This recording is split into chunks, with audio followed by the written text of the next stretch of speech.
story called The Blue Rose. Once there was an emperor in China who was very old.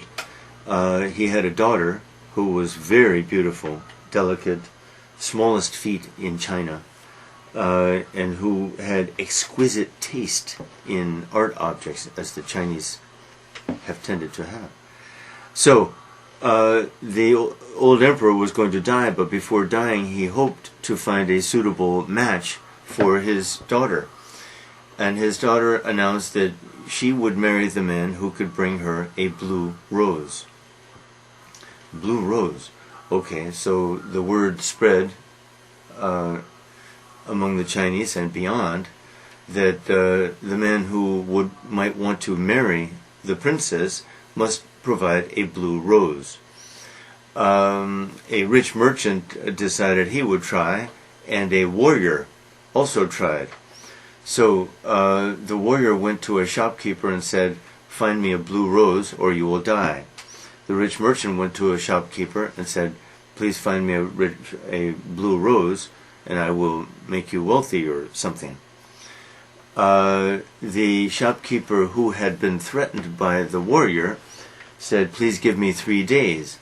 And in these 3 days he took a sapphire, gave it to a craftsman, and the craftsman carved a blue rose out of the sapphire, blue, and gave it to the warrior when the warrior returned 3 days later. The warrior then took the sapphire to the emperor and said, "I have the blue rose, I want to marry your daughter." The emperor called his daughter and said, "This warrior says he has a blue rose for you. Please take it and tell me if this is what you wanted." The princess examined it and said, "This is not a rose, this is a sapphire. I have lots of sapphires. No, this is not a blue rose. I will not marry this man." So the warrior went away disappointed. The merchant who had gone to a shopkeeper, to the merchant something different happened, because the shopkeeper had consulted his wife, and his wife said, "Go to the pharmacy, get a drug, a certain drug, a red drug as it turns out, apply this to the root of a white rose, and the white rose will turn blue." So the shopkeeper did this, and it turned blue.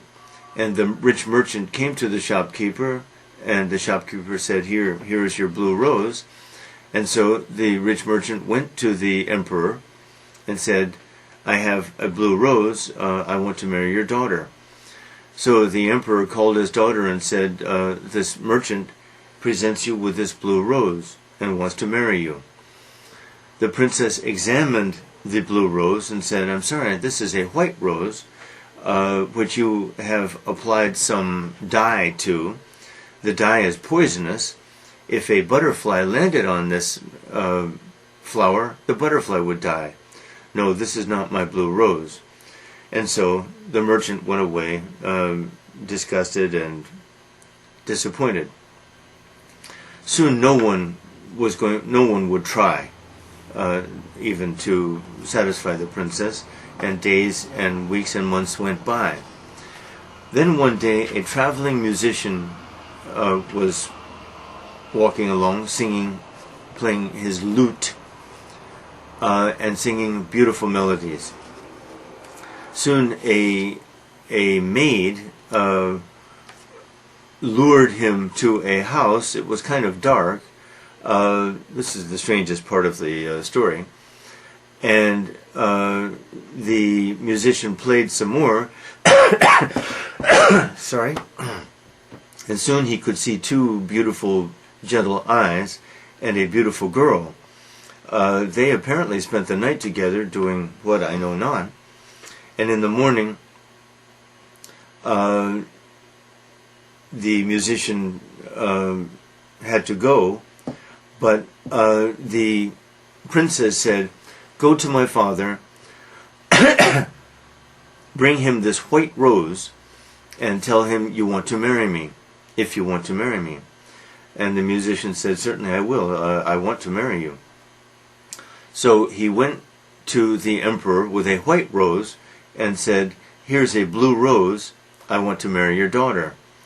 The emperor was puzzled, but he decided, since his daughter had the best, most exquisite taste in these matters, he would consult his daughter in this too. So he called his daughter, and he said, "This traveling musician wants to marry you, and he presents you with this blue rose.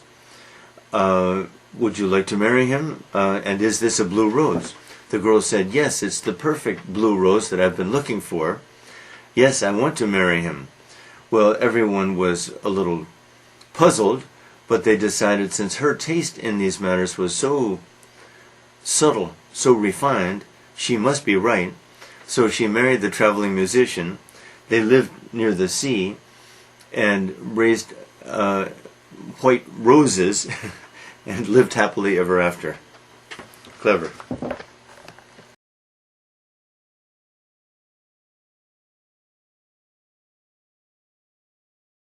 The Blue Rose. Number 1. What did the old emperor want before he died? Number 2.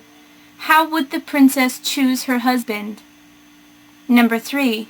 What did the warrior bring the princess? Number 4. Why didn't the princess marry the merchant? Number 5.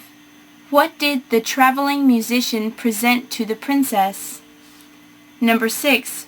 Why did everyone believe that the rose the musician gave the princess was blue?